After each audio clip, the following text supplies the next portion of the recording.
Coming up next, it's Booknotes. This week we talk with Len Colodny and Robert Gettlin, co-authors of Silent Coup, The Removal of a President.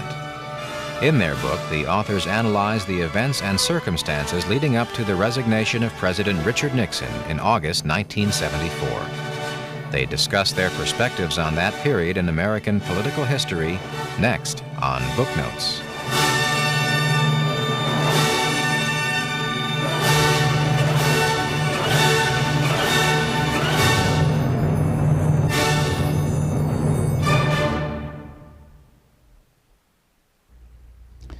Len Colodny, co-author with Robert Gettlin of The Silent Coup, The Removal of a President. Give us a brief synopsis of what you've found.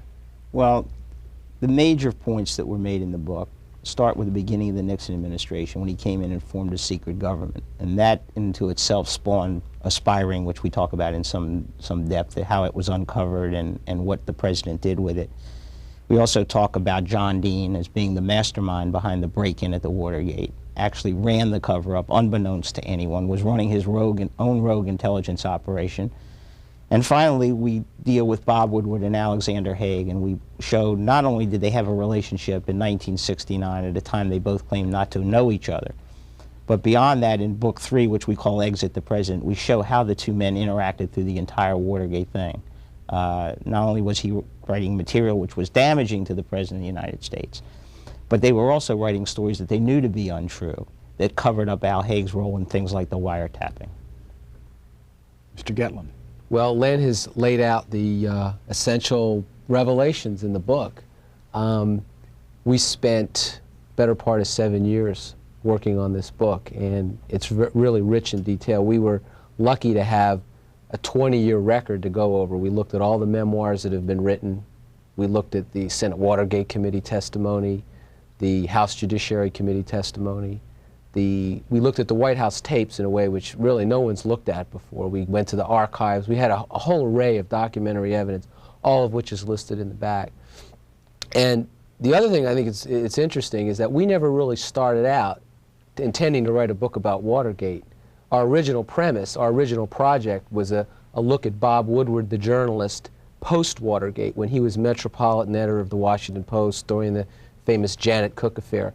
And it was only once we learned about Woodward's military background, which Len talked about, his relationship with Haig, that the whole ball of string began to unravel, and we found this incredible story about what was really happening during the Watergate period. Why did you care about Bob Woodward? Well, we had known from the early 1980s that Woodward's journalistic practices, his role as an editor at the Washington Post, did not hold up to the kind of standards that at least I felt as a journalist and Len felt as someone who'd worked with journalists for a number of years. And so we never really intended to look at Watergate. We were looking at Woodward and how he operated at the Post and how reporters reacted to him as an editor and so forth. And the Janet Cook affair was in the middle of that, and we had some other instances of behavior which was less than ethical. He said some strange things during that period when they uncovered the Janet Cook mess. And they did an in-house ombudsman thing. Bill Green looked at it. And he said something very strange to Green. After now it's all been exposed and they've had to return the Pulitzer. And Woodward says, fake and fraud that it was a great story. I don't think journalists talk that way. And the more we talk to reporters at the Post, and the more we talk to reporters who left the Post, there was a Mobil oil suit in the middle of all this, and all that sort of made for an interesting Woodward after Watergate type of a thing. And then, lo and behold, there's the secret job. There's the job that makes sense. Why? How does a guy that's 9 months at the Washington Post city section have a source at the highest level of our government who trusts him with this damaging information on the President of the United States? And that's what led us down the trail. You know that there's been a lot written around this town about both of you and your own motives. Let's deal with those up front. You used to be out in Montgomery County, which is out in the suburbs of here. What and why is that a source of some controversy? Well, that is not the sum and substance of my life. And I wasn't a businessman in Prince George's County in Maryland. I was a public official in Maryland, and I was involved in Democratic politics in Maryland, including the McGovern campaign of '72. When I got to Montgomery County to do a consulting job for the government over there, Post covered it. I had, if anything, I was partial to the Post. They had covered me through my entire political career, and I knew the reporters and trusted the reporters. And I learned through that process what pressures Woodward was putting on them to produce a story that was in many instances not true. And one of those reporters eventually left the Post after winning a Pulitzer, just having had their fill of it. That's the Montgomery connection, but it really wasn't central to anything. It was just a question of seeing how it worked and knowing it. Here was Woodward, who I had admired in Watergate because he had knocked off a man I disliked greatly, Richard Nixon. And I could believe the things that were said about Nixon. So I had no reason not to, I went into Woodward thinking he was Robert Redford. And in your case, you had met Bob Woodward where first? Oh, I first met Woodward when I was in college, right at the height of Watergate, when Woodward and Bernstein had become household names. I was a young reporter just starting out in my own career. I was working for a weekly newspaper in Santa Barbara, California. Woodward came there to give a speech. I interviewed him. I wrote a story about it. And subsequent to that, I had applied at the Post for some jobs, talked to Woodward, didn't get a job there. I worked at the Star, which was where Len and I met when I was a Star reporter. And once the Star folded, myself, as did many other Star reporters, were interviewed at the Post for possible jobs. I ended up working somewhere else and had a career in Washington at the Newhouse Newspapers. So I've dealt with Woodward in the past. And it's funny, in the early part of our project, Woodward refused to talk to us. He eventually did grant an interview, but he initially said, the only reason you're writing this book is because you never got a job at the Post, which was obviously untrue. I mean, this book is so well sourced, so well documented, and goes far beyond the issue of Bob Woodward. But that sort of gives you a picture of Woodward's reaction to us. There's very little of us in this book. This book is based on documentary evidence, on-the-record interviews, as I said before, a rich array of sources that haven't anything to do with Len Colodny and myself, but everything we feel to do with the record that's sitting out there. When you read the book, you're constantly coming across quotes from other books that have been written by, how many other books that were written on Watergate? We did something that was, I didn't think so unique, and I think if you look back at investigative reporting pre-Bob Woodward, a fellow named I.F. Stone, who I think is one of the giants of this field, that's how he did it. He didn't go out and meet people in garages. He sat and compared. And that's all I was doing. I was looking at what each one, just like they had testified in court. I said, this book said this, and I took it by like subject matter. I didn't read the books right through. What did they say about this? What evidence is there to support that? And constantly doing that. And that's the way we built the book, so that's why we're always referring to that. When we did interviews, we did them the same way. If somebody told us something, that didn't mean it was true. I, many instances, interviewed people over years. Jeb Magruder took a full year, and I would deal with, why did you say this in your testimony, and it's different than you said it in your book? Now, Dean is the one who told me how to find his crime. He was very interested in Deep Throat. He himself had been looking for Deep Throat in a book called Lost Honor in 1982.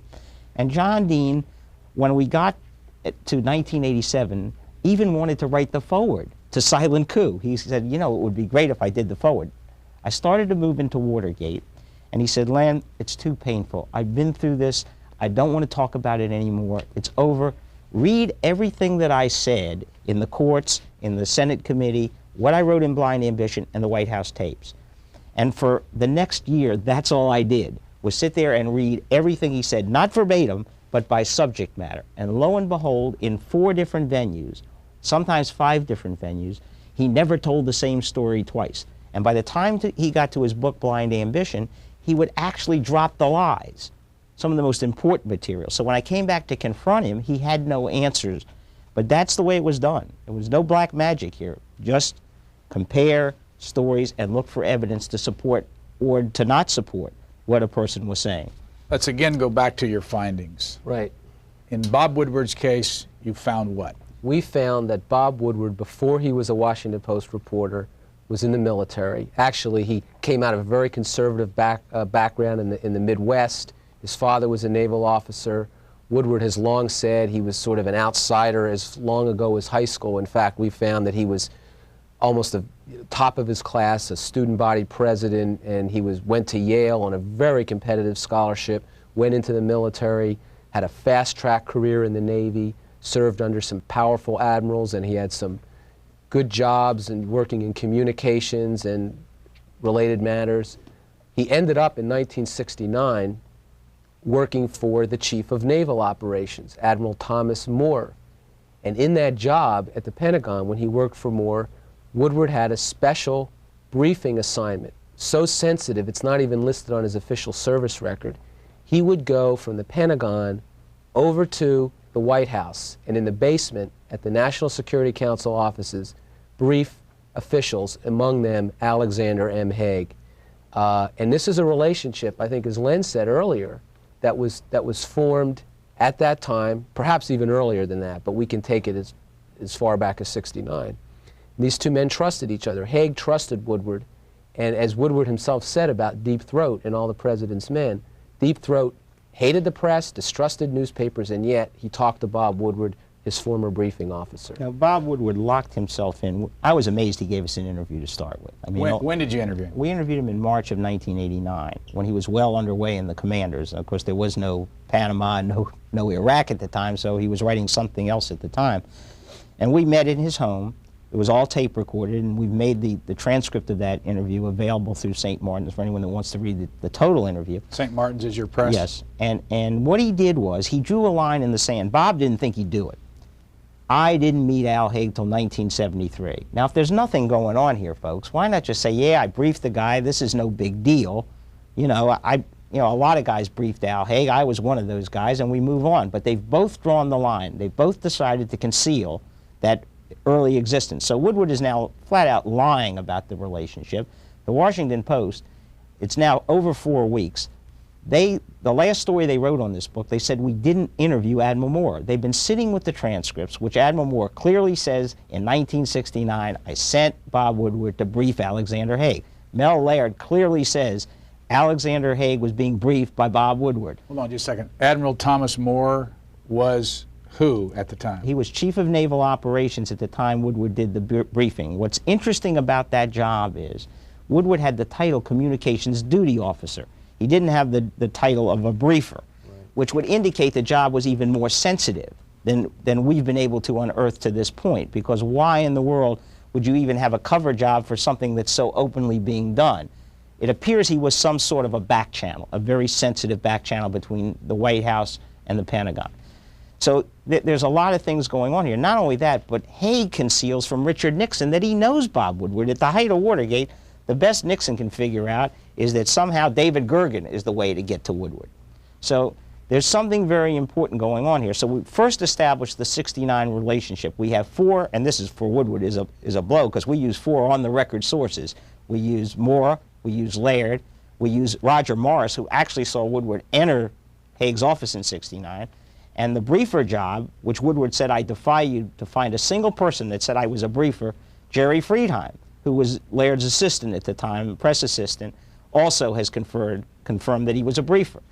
So it's there. It's in the book. It's not a commander's final days, 400 people on background, whatever. I mean, Woodward has this remarkable talent for doing that. Let me read you a quote out of the Washington Times by his partner at the time, Carl Bernstein. He says, talking about your book, Right. It's a lunatic piece of work, reckless, fast and loose with the facts. He adds, I know who Deep Throat is, and it's not Al Haig.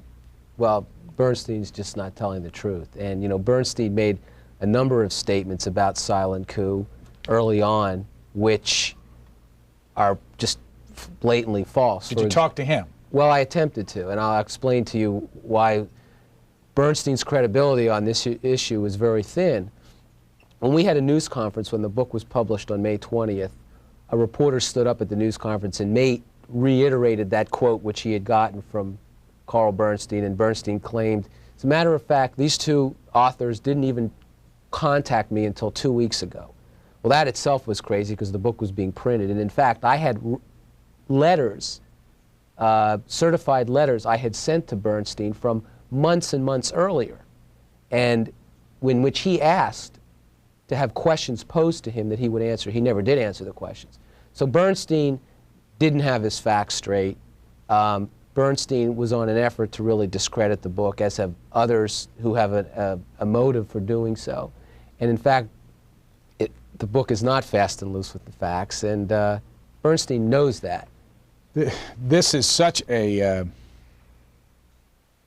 how do you characterize it? This is so hard to follow in conversation if you don't read the book. Right. I mean, I only say that for our audience's sake because we're going to be all over the place, and I want to try to get some concrete things down here because the story is quite difficult to follow in conversation. As I just said, it's easier to follow in the book, but even after you've read the book, it appears that it's going to take a long time for you to really get to the bottom of I mean, there's so many loose ends. We've had a lot of people in town. I was in town yesterday, and one of the staffers of the Watergate Committee went to lunch with me. He said, you know, I've read it once. I now know I got to go back and reread it. You see something different because it's so information-packed that one thing builds on another thing. You can't just skip around or excerpt or whatever. It's really very difficult. Okay, let's see if we can get some basics out. How many people that you tried to reach of importance did not talk to you? Nixon is one. Kissinger. Kissinger's another. Alexander Haig did not. There were very few others. There were a few. Who did you interview that you felt was the most useful? Well, you have to look at which part of the book we're talking about. I mean, there were different parts of the book in which different people were more useful than others. John Mitchell. John Mitchell was very useful on the issue. I want to qualify that because I've heard the charge that this is Mitchell's book and his version of events. As you know, John Mitchell was offered $50,000 by Simon & Schuster to write his own book.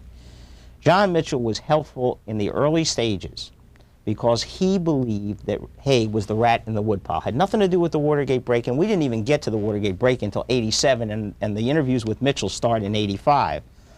John Mitchell and Nixon were in the middle of a fight between he and the former president over Alexander Haig. They had fought in 1980 very vehemently when President Nixon tried to, and successfully tried to get Al Haig appointed Secretary of State. The two men, this is the one issue these two men fought over. So when he saw us putting the Woodward-Haig relationship together, he got very interested. His helpfulness, though, as far as I could tell, was basically getting us interviews or people to talk to us. When we got to 1987 and we moved toward Watergate itself, John Mitchell tried to tell me that Chuck Colson was behind the break-in, and he gave me his version of those events. As it turned out, he was dead wrong, and that's the only version. If you read Silent Coup in the middle part, which is about John Dean, book 2 called Golden Boy, there's very little of Mitchell there because Mitchell didn't know what the heck happened to him. And that was true of almost all the other Nixon people. Interviewing Haldeman and Ehrlichman and Colson and reading the White House tapes, the confusion was just obvious. And even Dean confirmed to me that he read the tapes the same way and was amazed at how little they really knew. Okay, I just showed the audience the list, Appendix A, of all the interviewees in the back. Why did you do that? Well, because we wanted people to know who our sources were, and that I think it was important for historical purposes as well as just to the general readership that others can go behind us and check who we talked to, where we got the information from. What are you going to do with all those tapes? We're not sure what we're going to do with all the tapes. I think they're important for historical purposes, and are they available to anybody to listen to? Well, what we've said is that when there's a matter of dispute, and someone disputes, or allegedly is disputing what they said, the record is irrefutable and available to answer that charge. We're not about to just open our notebooks to everybody and open everything up for general perusal. If an issue comes up, and I think this is a basic standard journalistic and historical practice, that if someone disputes what was said, we have the evidence to show that what's in Silent Coup is accurate. I don't think there's a quote in that book that isn't taped. And in context, if somebody even questioned the context of their quote, we would be in a position to do that. But let's take the Mitchell tapes, which are ones I've been asked about the most. There's 82 hours of tape with John Mitchell. There's a lot of personal, I mean, you don't just, there's not a Q&A going on here. There's a lot of conversation going on here. Things are said about individuals that weren't ever going to be in the book, never intended to be in the book. So just on that alone, and Mitchell certainly didn't give those interviews, the only ones he gave. I didn't know that till he died. I didn't realize I was the repository of John Mitchell at this point. But that's just an example. And I don't think anybody gave us interviews where they said some things about people that aren't very nice and aren't germane to the book and really are irrelevant. But on point, if we're talking about something Dean said or something Magruder said or something, I mean, Magruder has totally done a 180 on major parts of his testimony. He's now saying, I perjured myself, in effect. It's there. everything is there. I mean, somebody told me that Mr. Garment was running around saying he wasn't quoted properly. Well, Len Garment. And I can assure you that every word that's in there, in context, that Len Garment said. Now, Garment hasn't said that to me. That came through a third party who said Garment had said that. Garment, when I did talk to him, when I talked to Len, he said he was really looking forward to the book and thought it would be a great addition to history. Who else did you talk to anywhere close to 82 hours? Anybody? I think John Ehrlichman ranks close in that. Roger Morris we spoke with, not for that long, but for... Who was Roger Morris? He writes the foreword to your book. Roger Morris was a young National Security Council aide during the Nixon years. Actually, he had worked in the Johnson White House previous to that. Kissinger had kept him on.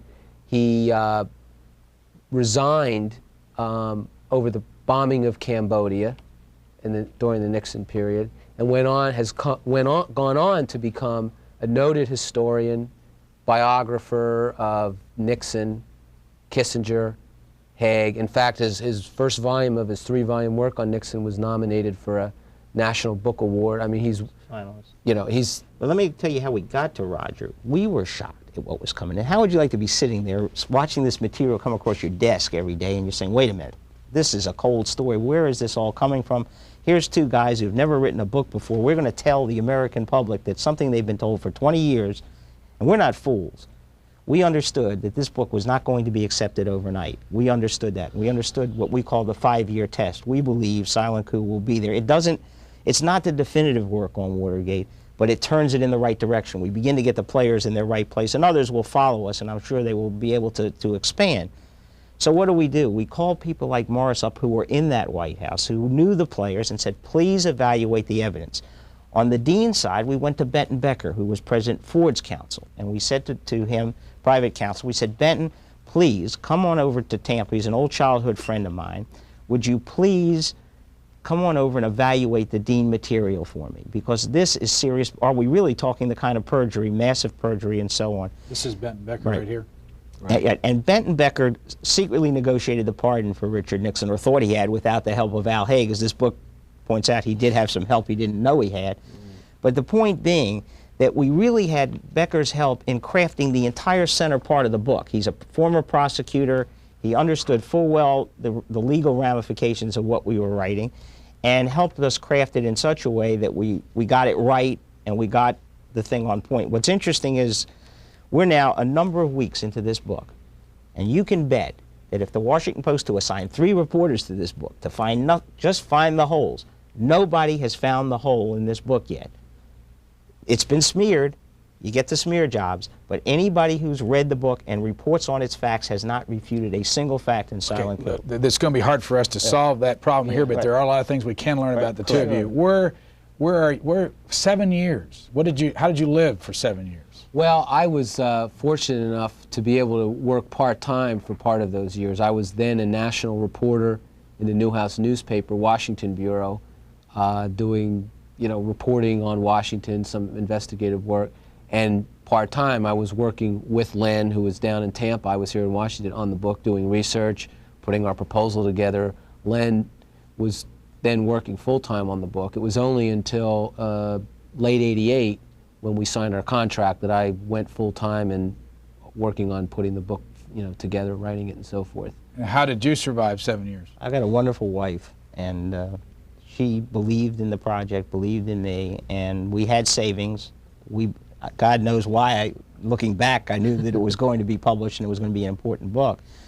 But she is one of it's a book without heroes, but Sandy is a hero, and Sandy believed in the project and financially helped us through the tough years of getting it off the ground. And then, of course, in 1988, we had a contract that went for a lot more money, obviously, than even Bob and I dreamed.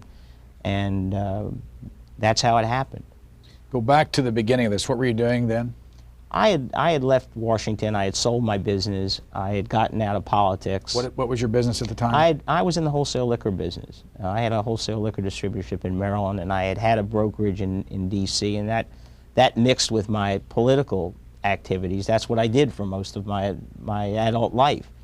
And well, I think, just to add, your investigative skills in working in PG County with the police department. In Prince George's County, Maryland, I oversaw for the Human Relations Commission, the police department, and I learned a lot of investigative technique in that job. But I had a natural curiosity about investigating. I mean, I've read things about various historical events, and they do read differently in different books. So I had a background for what we were going to do, but never didn't dream we were going to do it. Who's Tom Shackman? Tom Shackman came in the last stages. We were having difficulty finishing book 2, and Bob was swamped with book 3. And you mean basically book 2 of this book? Yeah, right. Which is Golden Boy, which is the Dean section. And since I had done most of the investigating and developing Dean, they sent Tom Shackman down to Florida. He was an absolute master at what he did, and we finished 8 chapters of the Dean section. You know, this was our first book, and as a writer of newspaper stories, I'd never having written a book before, Shackman came in and really helped me as a writer to be able to put this into book form. He's a masterful writer. He's got a lot of experience. He's written a lot of books himself. So he really kind of came in and served as sort of a super editor and helped pull together this massive array, and with the rewriting at the very final stages when we were ready to go. This is a complicated story, and he helped uncomplicate it. Becker helped uncomplicate it, because we know certainly the type of viewers that you have. It's like an inside baseball book for them. They're going to be looking at this and they're going to say, "My God, oh, I knew this was going on all along." It's a wonder. The Nixon people, if they should be credited for anything, because they didn't know a heck of a lot about Watergate, they did let us see the Nixon White House the way it really was. You end your little piece in the acknowledgments by saying, "Last but not least, we acknowledge our old anti-war friends now residing in Maine, Irene and Ben." Why did you do that? Well, because during part of the book they were helpful, and it was, they are old and dear friends of mine, and they were, Henry Oberman, who is Ben, was in fact in military intelligence, and there was times I went to him not only as a friend but as an expert to help me with some of this book, to understand some of the military side of what we were looking at.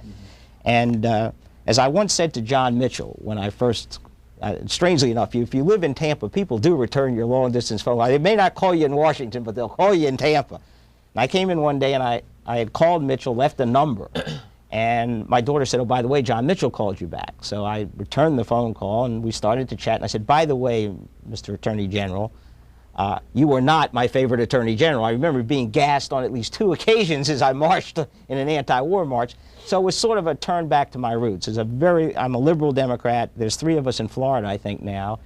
We meet in a phone booth once a week and discuss the good old days. And you're still a liberal Democrat. Absolutely. Absolutely. I've never traded in the...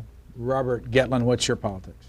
Well, I, again, grew up in the era of the anti-war movement and voted for McGovern and voted for Jimmy Carter and voted for Democrats most of my life. But I don't cast myself as a Democrat or a Republican. I look at myself as somebody who's kind of in the middle, as an independent who leans a certain way but doesn't belong to any political party. Let me go back to your book and ask you if the 3 biggest losers in this book, as you portray them, are Bob Woodward and Al Haig and John Dean. The biggest loser in the book, and it's unfortunate that we're in the Haig-Woodward mess, because John Dean is the important story in this book. Why? Because John Dean pulled off an incredible hoax, and he pulled it off on the Watergate Committee, and he pulled it off on the courts, and he pulled it off on the American people, and in a sense he erased the election. If you take John Dean out of the story, it doesn't matter what Woodward and Haig do, because it'll be a series of leaks that will mean nothing. There's no Watergate. It'll be traditional Washington leaks that may nick the president a little bit, but it's not going to drive him out of office.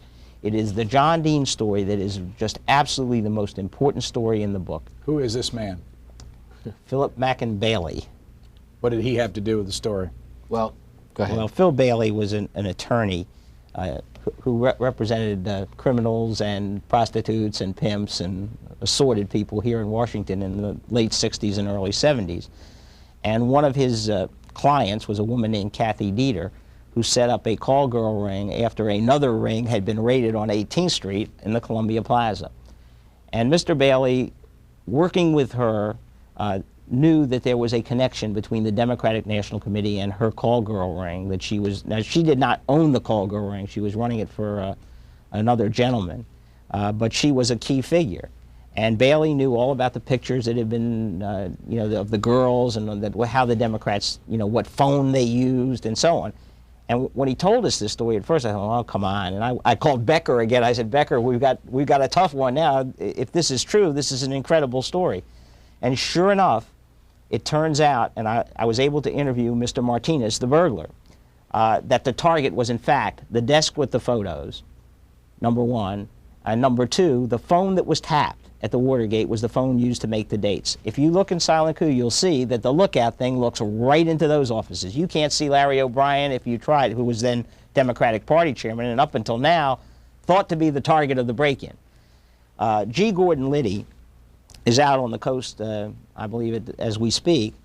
He has rewritten a portion of his book, autobiography, Will, and he now says that, in fact, the target was this. He was the cutout. The real orders were going directly from Dean to Hunt. And Mr. Martinez was given a key and was arrested with the key that fit that desk. And he was arrested with a floor plan with that X mark. And he then told us himself, in his own words, that was the target. Her desk and that phone were, in fact, the target of the Watergate break-in. Now, you actually have charts in here of... And the chart shows the location of the desk and the telephone that was the target, which is right below where your finger is pointing, and which is the real target. The long perceived target of the break-in was Lawrence F. O'Brien, the chairman, and you would right see there. That's the target, right in this. Where's Mr. O'Brien's office? He's down over here. He's here.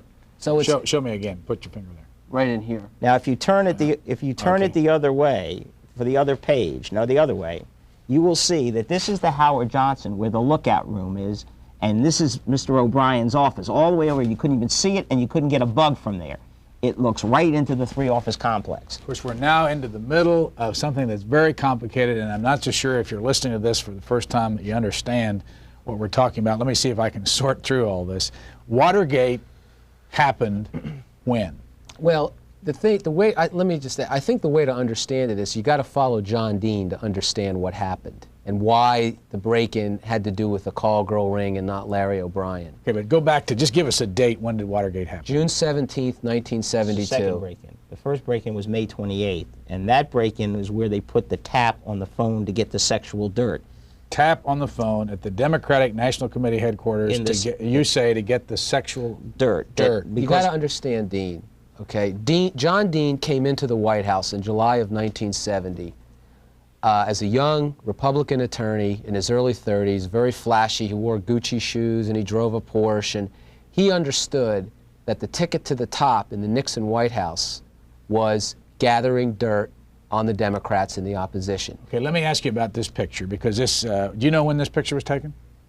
That was taken during the time of the Watergate cover-up, I think. But you say that he cut his hair and put on owlish-looking glasses, and here he's got on contacts and had a different appearance when he met the American people. Before the committee. Nobody should underestimate the role of Richard Nixon in this. Let's understand that President Nixon, when he became president, not only formed a secret government, but President Nixon hired a private investigator to do off-the-books jobs. And the way he ran those jobs was he had Ehrlichman given the order. The order would be passed to a fellow, an aide named Jack Caulfield, who'd pass it on to, remember, Tony Ulazowitz from the payoff days. When Dean entered Ehrlichman's old job, he found Ulazowitz there and began to run a rogue intelligence operation using Ulazowitz. Again, it's another outgrowth of the Nixon personality.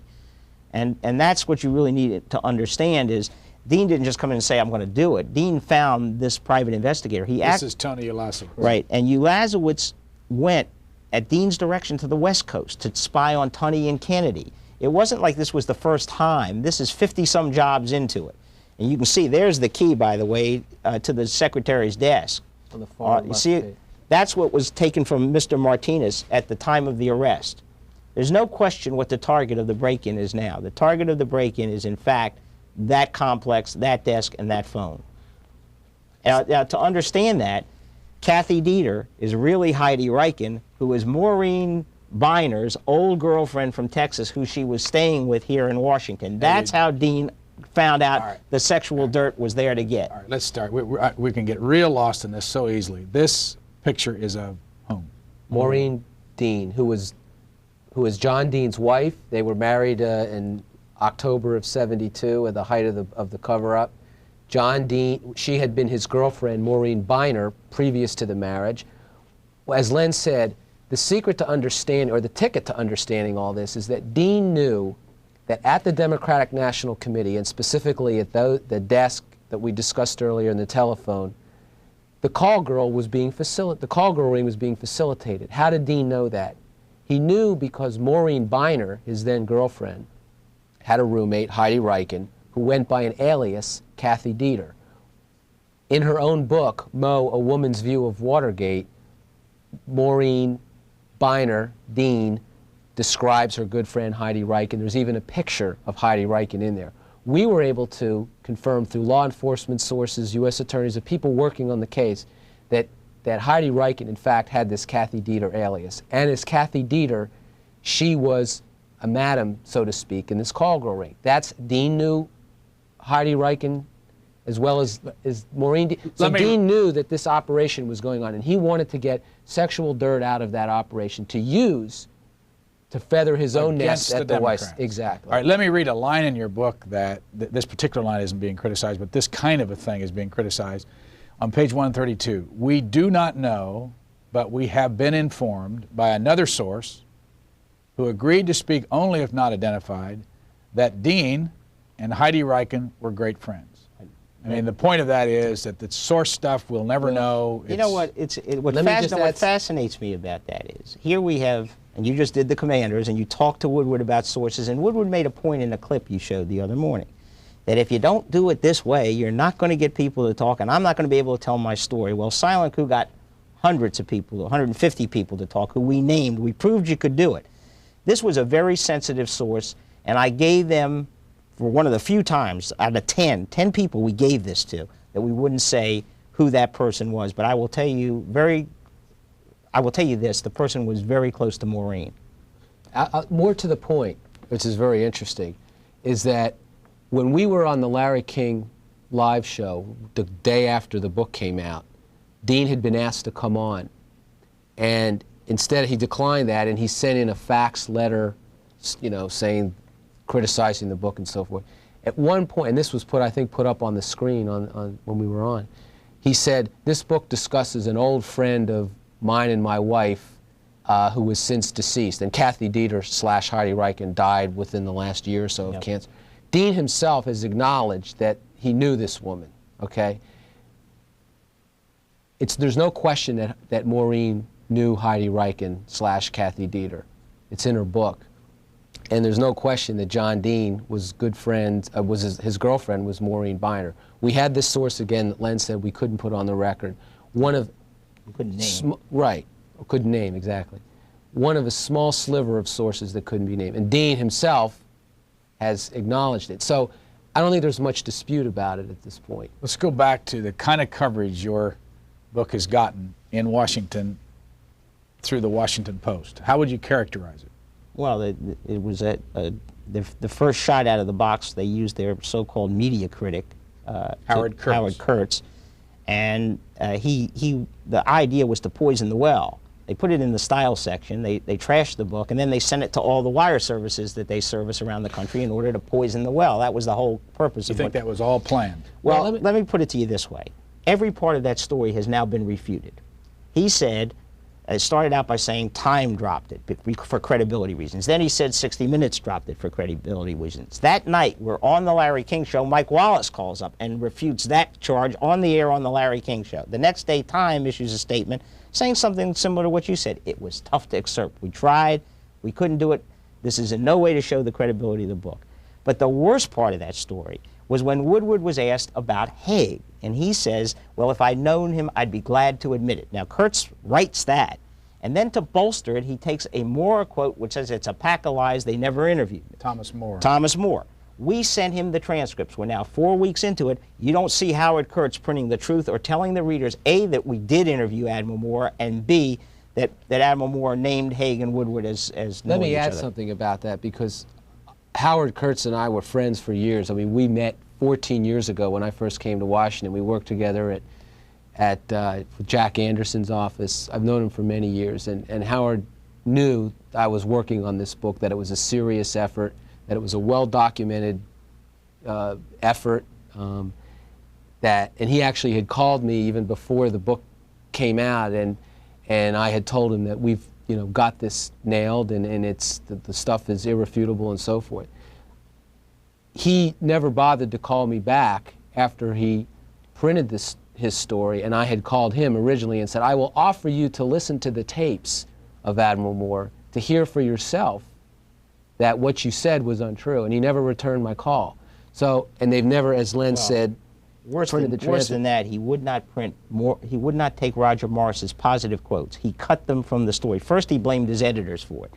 So here's the media critic, the guy who's criticizing media. All of it, his entire story has been discredited, and the Post has never changed or reported to its readers the truth of the story, which again tells you the importance of the Haig-Woodward relationship. But I want to say too, Brian, that we're not really surprised. I mean, the Post is Bob Woodward's paper, of course, and the Post's reputation has risen largely on the Watergate story. And to the extent that Silent Coup overturns much of the mythology about Watergate, because that's what it does.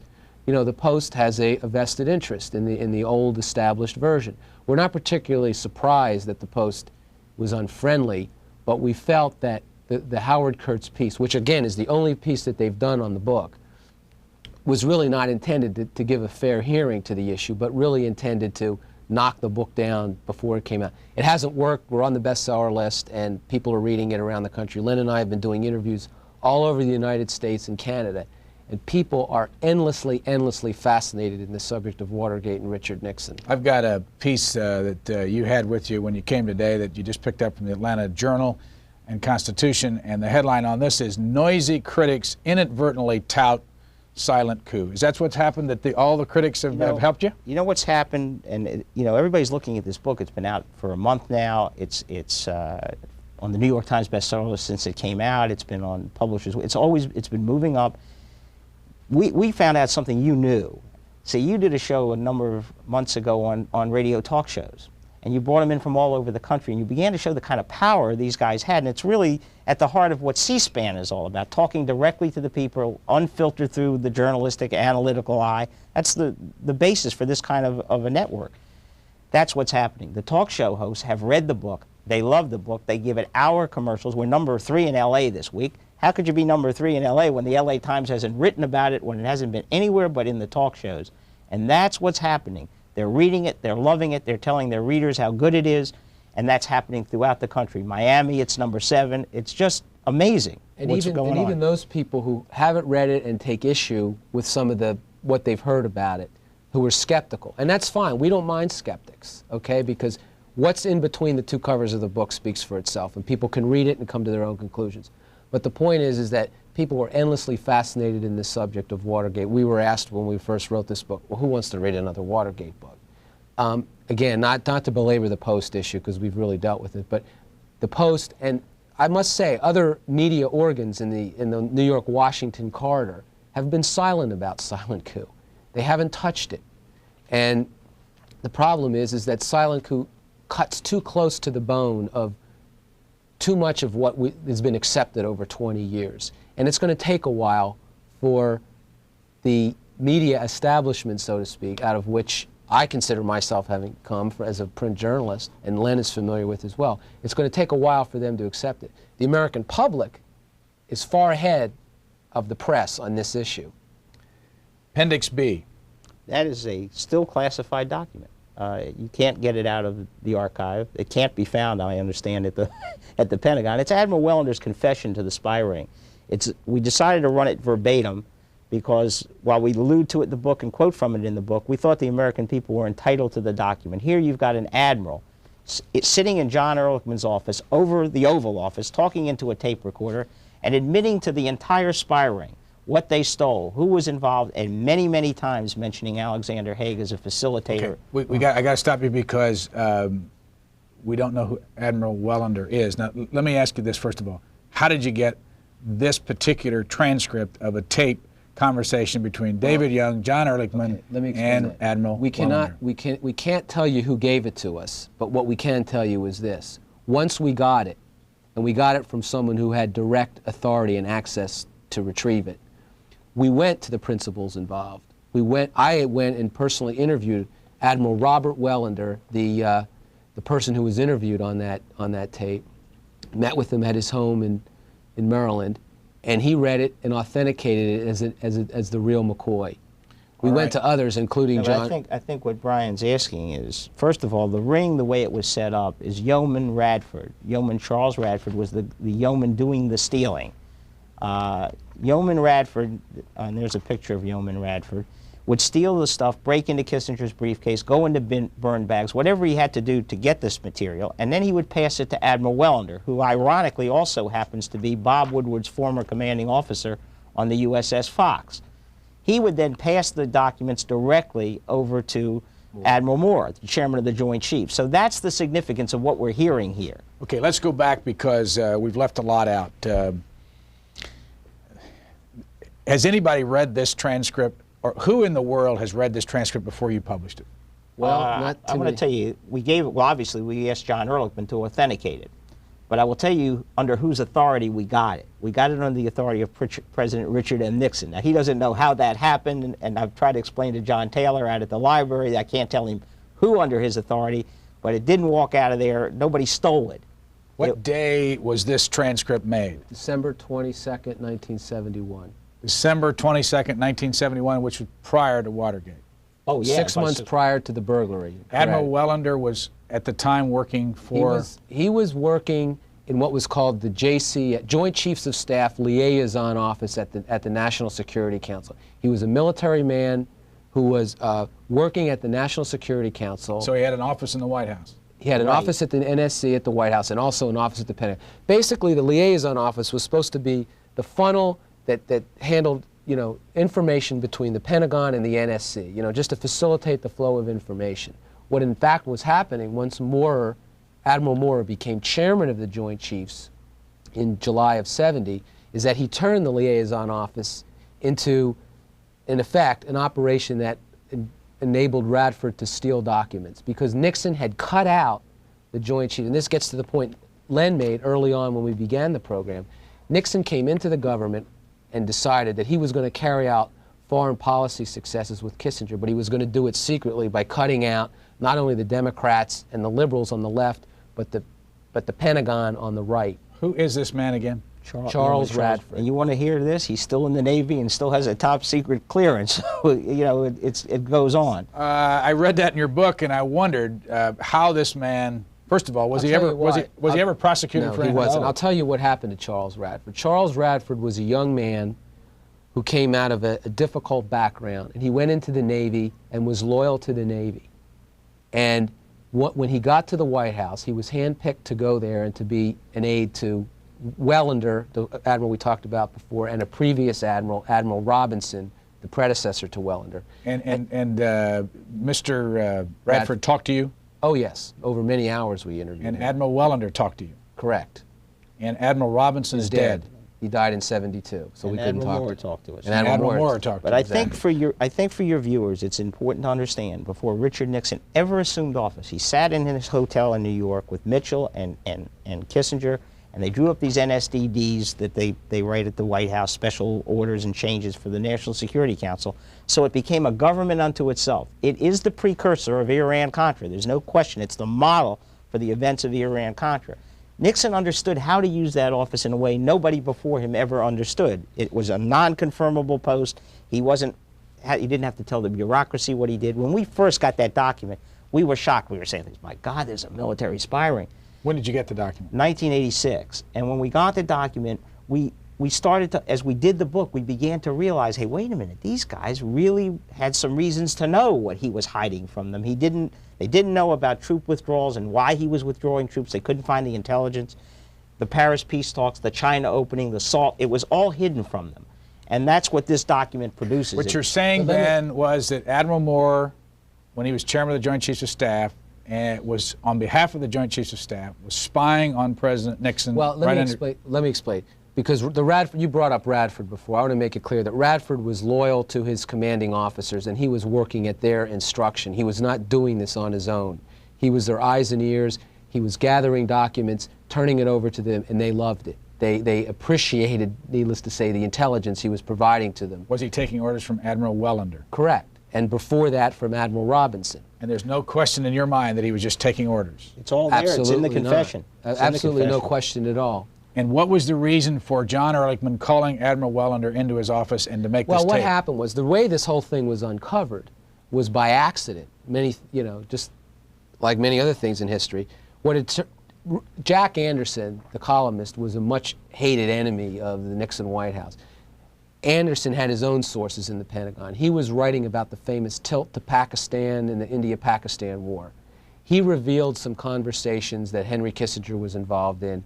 An investigation ensued into who had leaked it, and the prime target became Radford, because they believed that he had the documents and had turned it over to Anderson because Anderson was a Mormon and Radford's a Mormon, and they thought there was a connection there and so forth. In the course of polygraphing Radford, they asked him, were you Anderson's source? He said no, and we had the polygraph test and he passed that. He was also asked, have you ever turned over classified documents to unauthorized persons? And as we describe in the book, Radford got nervous and he told the truth and said, I had. It was at that point that the investigators involved found out about his activities of spying for the Joint Chiefs of Staff. It was after that that Wellender, Admiral Wellender, then Radford's boss, was called in and asked about what Radford had admitted in the polygraph exams. And it was at that point that the taped confession was made. Let me ask you to deal with a criticism by Stephen Ambrose, who has written a New York Times review of your book in which he basically says this Radford Moore thing is old hat. We all know about this. The Moore Radford thing surfaced in 1974 publicly, and there were hearings. But they were a sham. And Mel Laird admitted to us they were fixed, and the truth did not come out. Who held the hearings? Senator Stennis and the Armed Services Committee held the hearings at the same time the Watergate hearings were going on. These were done in private? Yeah, no, they were done in private, but the transcripts came out, and you could read them and the results of their interrogations. But what's really important here is that the plumbers uncovered Moore Radford. And as you know, the plumbers became an issue in Watergate. So every time the plumbers surfaced, that tape threatened to be surfaced. Who were the plumbers? They were David Young and Bud Crow and Liddy and all the people. All working in the White House. All working in the White House. Remember, they broke into Ellsberg's psychiatrist's office, and some of them were involved in the Hunt was involved in the Watergate matter as well, and so the two matters got linked.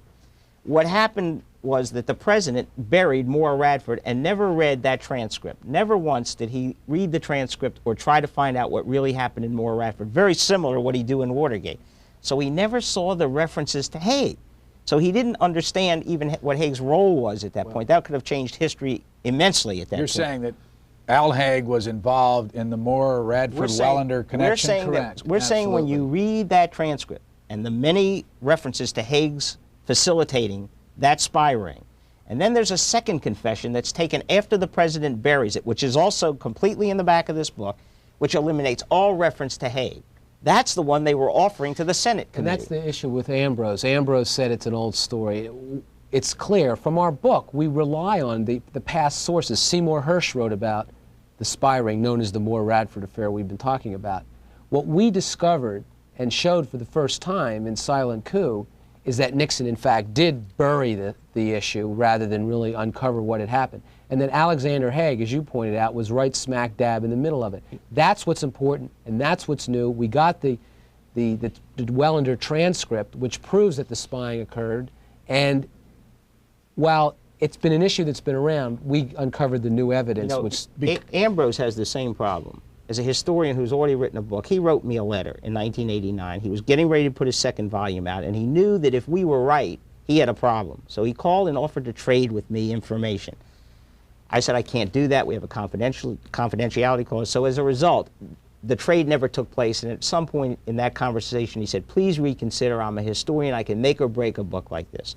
He never told the New York Times about that exchange, and now the Times says they shouldn't have assigned him to do Silent Coup. That's what's happening. There are vested interests who have to protect it. He's got a book coming out in 3 months, which is totally obsolete as a result of Silent Coup. That's not the kind of person that you can deal with or take seriously in his criticisms of this book. In fact, He even said we didn't name our sources when he was looking at a list of 150 of them. If you read the, well, All right, we've got such little time left. For people who've joined even at the top of the hour, let's go back over your principal findings. our principal findings are that Richard Nixon came into the office intending to run a secret government, cut out the Joint Chiefs of Staff, among others. This caused an angry reaction, which caused the military spying, which Alexander Haig, long considered loyal to Nixon, was involved in. Haig had a secret relationship with Bob Woodward that continued through Watergate, leaked information to Woodward in an effort to tarnish Nixon because of distress over the foreign policy. A separate leg of our story is John Dean, working independently, a young, ambitious guy running a rogue intelligence operation in the White House, ordered a break-in at the Democratic National Committee, excuse me, and when it failed, covered it up and tricked the president, who never bothered to find out the truth, into the cover-up as well. Is there another book from all the material you've got? No, not from me. No book at all? No, I have 82 hours with John Mitchell? Well, at this point, having been under fire and everything else, I want to see Silent Coup take root. I want to see other journalists, because I think that's the way it should be done, independent of us, see what they can find as a result. There are no heroes. I hope nobody gets the impression here. There are no heroes in Silent Coup. Absolutely no heroes. Maybe a little guy, Don Stewart, down in Miami, who uncovered the spy ring. But the victim of Silent Coup is important. That's the American people. This is what they ended up with: an unelected president, an unelected vice president. They had no impeachment, they had no trial, and no guilty finding. And there's a lesson to be learned from this. We can't drive presidents out of office in feeding frenzies. There shouldn't have been a Watergate committee where Dean could perjure himself to death and where there was no way to check it. We have a way in this country to get presidents out of office. It's called impeachment. Had they filed their charges before the House Judiciary Committee, which is the appropriate way to go, we wouldn't have the situation we have right here. We wouldn't have had President Ford, may not have had President Carter. Those are the lessons from Silent Coup, and they're of major import. What's next for you? It's a good question. I mean, there's still a lot to do on Silent Coup because, there's, again, Len talks about the interests who don't want to see the book succeed. After that, I'd like to, do more book writing. Another book on this? I think Watergate's and me and Len have sort of run our string, but hopefully there's another important historical story to deal with. Len Colodny, what are you going to do next? I don't know. I'd like to teach a little bit. I'd like to go. I'm very fascinated by government and how government works. I use C-SPAN for background music every day. It helped me get the book through, just watching the players. I'm fascinated by them, and I like young Americans to understand how the government really functions. Was this worth it? Absolutely. I think it's one heck of a story. It was beyond my belief when it was finally done as to how well we had nailed it. Was it worth it? No question about it. It absolutely was. Having a chance to set history right is a once-in-a-lifetime opportunity. Robert Gettlin, co-author with Len Colodny of Silent Coup, The Removal of a President. Thank you for joining us. Thank you, Brian.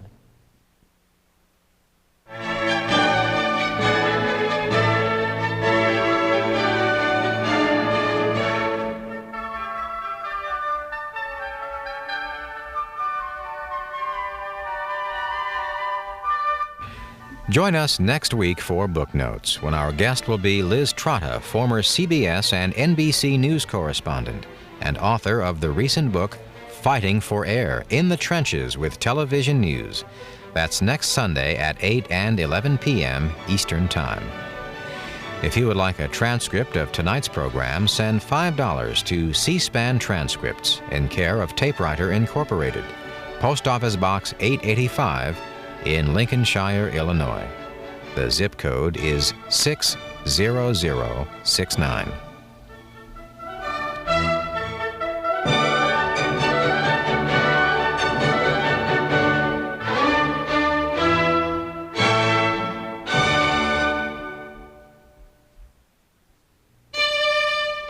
There are 535 voting members of Congress.